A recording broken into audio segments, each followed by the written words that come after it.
She had stopped counting the hours somewhere between the cold silence of the stars and the slow failure of her suit's life support. The battlefield was long gone now, reduced to drifting wreckage and fading signals, but she remained alone, wounded, and forgotten. Her species had always believed in calculated retreats, in sacrificing the few to preserve the many. That was the logic of survival. That was why no one had come back for her. Floating among shattered hulls and frozen debris, she accepted what her training had taught her since birth. This was where her story ended. No rescue, no miracle, just the quiet, inevitable drift into nothingness. When her sensors picked up a faint engine signature, she almost ignored it, assuming it was just another ghost in the void, another fragment of a war that had already moved on without her. The ship that appeared was small, almost laughably so. Compared to the massive war cruisers that had once filled the sector, it didn't belong here. It didn't follow any known design of the major species. Its signal was erratic, its hull scarred and patched like it had survived more battles than it should have. She watched it drift closer, her fading vision struggling to focus as her suit flickered warnings she could no longer respond to. A single transmission broke through the static, rough, unfiltered, and unmistakably alive. Unknown life form. This is a human salvage vessel. We've got you on scan. Hang on, we're coming in. The words meant little to her at first. Humans were a minor species, barely acknowledged in interstellar records, fragile, emotional, reckless, not the kind that crossed battlefields after the fighting stopped, not the kind that risked themselves for strangers. And yet, the ship didn't slow down. It accelerated. By the time they reached her, her consciousness was slipping in and out like a dying signal. She felt the impact of magnetic clamps locking onto her armor, then the sudden jolt as she was pulled toward the airlock. The last thing she saw before darkness took her was a figure in a bulky suit, moving faster than seemed safe, ignoring the debris still drifting dangerously around them. When she woke, it wasn't to silence but to noise, chaotic, human noise, voices arguing, tools clanking, systems humming imperfectly. The air was warmer than she expected, thinner, filled with unfamiliar scents. A human leaned over her, their face visible behind a cracked visor, eyes sharp with focus and something else, something she couldn't quite identify. "Easy," he said, adjusting a device that was clearly not designed for her biology. "You're alive, that's what matters." She tried to speak, to ask why, but her voice failed. The question lingered anyway. Why would they come back for her when her own people would not? The answer revealed itself not in words, but in actions. The human crew worked tirelessly, improvising treatments, rerouting systems, risking contamination, and system failure just to keep her stable. They argued constantly about fuel, about risk, about whether it was worth staying in a hostile zone, but none of them ever suggested leaving her behind. When enemy patrols returned to sweep the battlefield, the ship didn't flee immediately. Instead, it hid, powering down non-essential systems, holding its breath in the dark so she could survive. She began to understand that this was not strategy. It was not logic. It was something else entirely, something her species had never accounted for. Humans did not measure worth the same way. To them, one life was not expendable just because it was inconvenient. One life was enough reason to stay, enough reason to fight, enough reason to risk everything. When they finally broke free of the sector, escaping the shadow of war and slipping into safer space, she stood weak but alive, watching the stars stretch endlessly before them. Her people would have called this outcome inefficient, irrational, even foolish. Resources spent, risks taken. For what? For her, a single, abandoned soldier. She turned to the human who had first spoken to her, the one who had refused to let her drift into oblivion, and managed to form the words that had haunted her since the rescue. "Why?" He looked at her for a moment, as if the answer were obvious, then gave a small, tired smile. "Because you were there," he said simply. "And we don't leave people behind." In that moment, she realized something that would echo far beyond her survival, a truth that would spread through the galaxy in whispers and stories. Humans were not the strongest species, nor the most advanced, but they possessed something far more dangerous, an unwillingness to abandon hope. even when the universe itself had already moved on. She spent the first few cycles aboard the human vessel in a strange state between recovery and observation, her body slowly stabilizing while her mind tried to make sense of the beings who had saved her. They were disorganized, inefficient by every known standard, yet somehow effective in ways her people were not. They joked in the face of danger, argued loudly, and still worked together with an unspoken unity that no formal command structure could replicate. One of them, the same human who had first spoken to her in the void, checked on her constantly, adjusting equipment that was never meant for her species. He explained things in simple terms, never once treating her like an outsider or a burden. It unsettled her. In her world, survival had always been tied to worth. Here, survival seemed to be a right, not something to be earned. As her strength returned, so did fragments of the battle she had been left behind in. She learned that the human ship had not been part of any official mission. They were salvagers, operating on the edges of regulated space, scavenging what others left behind. They had seen the aftermath of the conflict and chosen to enter it. Anyway, fully aware of the risks, when she questioned this decision, the crew's response was almost dismissive. Someone might still be out there, one of them had said with a shrug, as if that alone justified everything. That answer lingered in her thoughts. Among her people, probabilities dictated action. If survival chances fell below a certain threshold, the mission was abandoned. No hesitation, no exceptions. Yet humans seemed to operate on a different principle entirely, one that ignored probability in favor of possibility. The return of enemy patrols forced her to witness that difference firsthand. The ship's alarms cut through the cramped corridors, and within moments, the chaotic crew transformed into something else entirely, focused, fast, and unyielding. Orders were shouted, systems powered down, and the ship slipped into the shadows of a drifting wreck. She expected them to prioritize escape, to calculate the risk of her presence and act accordingly. Instead, they adjusted their plan to protect her. Power was rerouted to maintain her life support.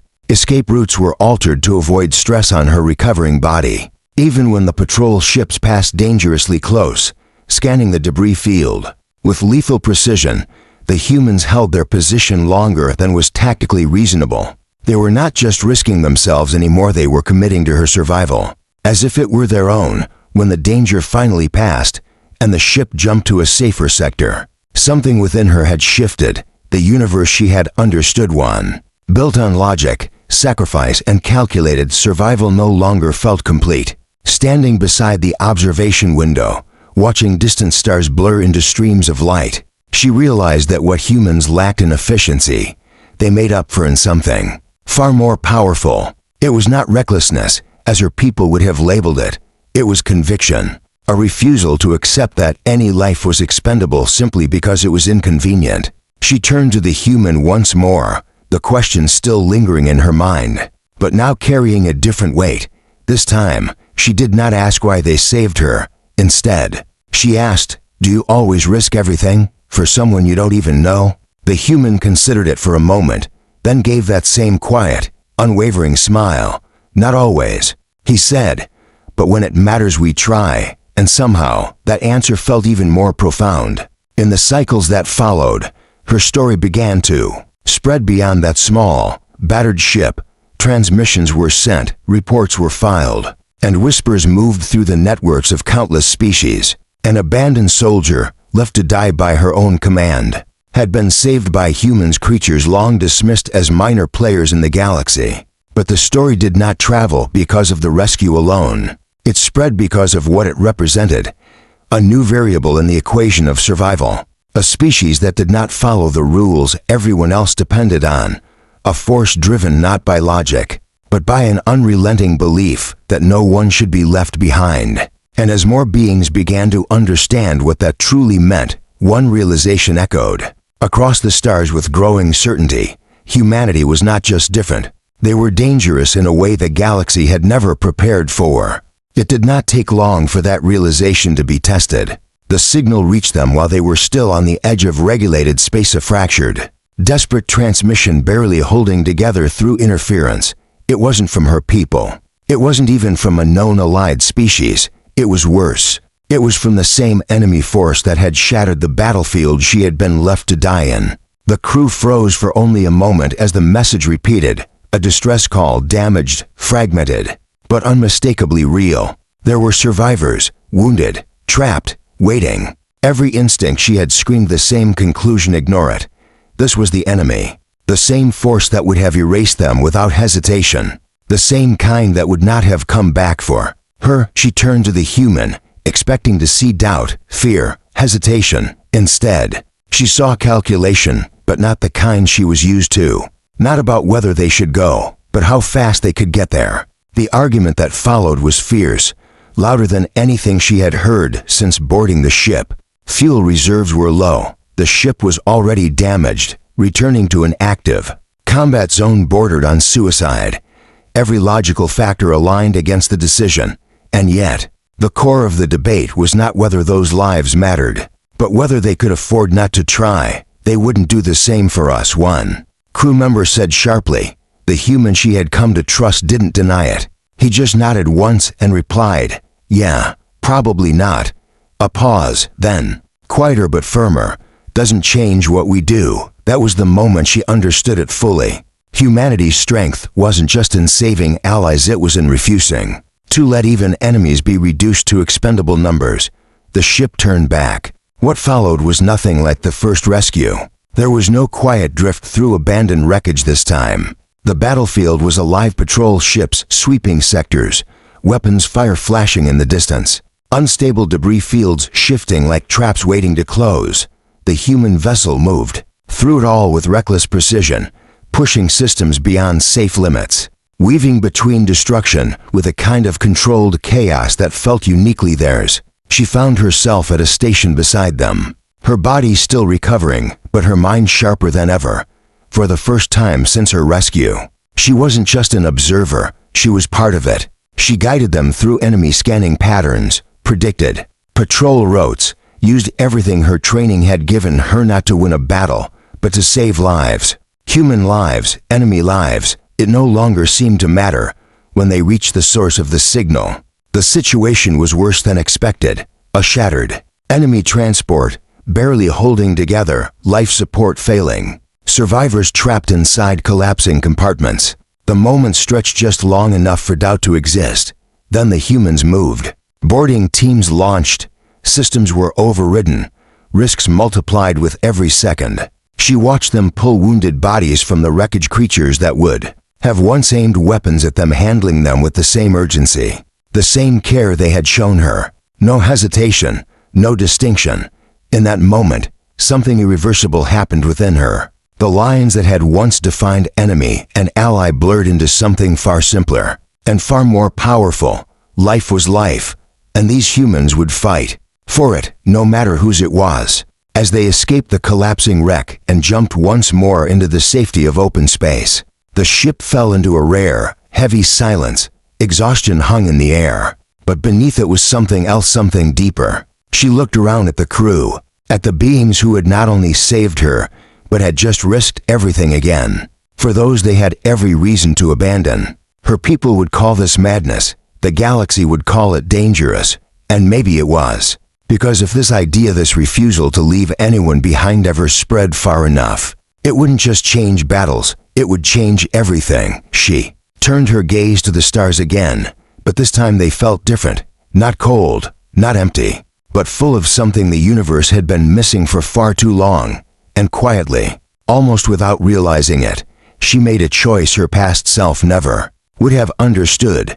She wasn't going back, not to the kind of world that had left her to die. She was staying with the ones who came back. Her decision did not remain hers alone for long.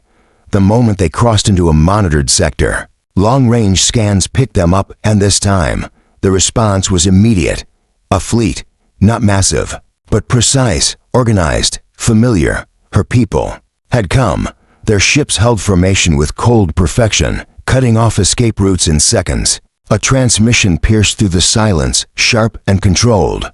They were not there to attack yet. They were there for her. You have been located, the voice said, emotionless, authoritative. Return immediately. You are considered recovered asset. Non-compliance will result in containment. Asset, not soldier, not survivor, just asset. The word echoed. Louder than any weapon. The human crew exchanged glances, tension rising instantly. Weapons weren't powered, but hands were already near controls. This wasn't a rescue anymore. It was a line being drawn. She stepped forward before anyone else could speak. Her voice still carrying the weight of recovery, but now something else had joined it. Choice. I am not returning, she said. Silence followed. Not just in the ship but across the transmission itself. It was not defiance they expected. It was compliance. Logic. Protocol. The voice responded again, colder this time. You are compromised. Your judgment is impaired. Stand down and prepare for retrieval. She almost laughed, not out of humor, but disbelief. For the first time in her life, she could see it clearly. The flaw in everything she had been taught. Survival without meaning. Efficiency without compassion. She glanced back at the humans, the ones who had risked everything for her. For strangers. Even for enemies, and then faced the fleet again. No, she said, stronger now. I am choosing where I stand. What happened next was inevitable. The standoff shattered. Her people moved first, not with rage, but with precision. Disabling shots, engine locks, clean. Calculated force meant to end the situation quickly, but they had miscalculated one thing. Humans didn't break under pressure the way other species did. The moment the first shot grazed their shields, the chaotic calm returned. Systems roared to life. Power surged where it shouldn't have been possible. The ship moved not with perfect efficiency, but with unpredictable, almost reckless brilliance. It didn't try to outgun the fleet. It outmaneuvered it, cutting through formations, using debris, exploiting hesitation, fighting not like a machine, but like something alive. And she was part of it now, calling out patterns, predicting strikes, not as an outsider but as one of them. Still, they couldn't win this fight, and the humans knew it, which was why they didn't try to. Instead, they did something far more dangerous. They broadcast everything, every rescue, every risk, every moment she had witnessed. The abandoned battlefield, the enemy survivors, the choice to go back, the refusal to leave anyone behind. The transmission wasn't aimed at her people alone, it was sent wide, across every open channel, every listening post, every species that had ever relied on cold logic to justify abandonment. The galaxy watched in real time as the narrative broke apart. Not a story of weakness but of something far more powerful, something undeniable. And for the first time, her people hesitated, not because of force, but because of doubt. That hesitation was enough. The human ship broke through, damaged, burning, but free. As the stars stretched once more into the blur of escape, she stood at the center of it all. No longer the one being saved, but one of those who saved others. Behind them, a fleet built on perfect logic had faltered. Ahead of them lay something uncertain, unstructured, human. She knew the consequences of what had just happened. This wouldn't end quietly. Her people would adapt. The galaxy would react. Lines would shift. But deep down, she understood something they didn't. This wasn't the end of a conflict. It was the beginning of a change. Because once the universe sees that no one has to be left behind, it becomes a lot harder to justify leaving anyone at all. In the cycles that followed, the transmission they had released refused to fade into silence. Across countless systems, species that had once accepted loss as necessity began to question it. Some dismissed it as human recklessness, others called it dangerous idealism, but just a few saw it for what it truly was, a different way forward. Reports emerged of ships turning back for the lost, of missions extended beyond safe limits, of lives saved that would have once been abandoned without a second thought.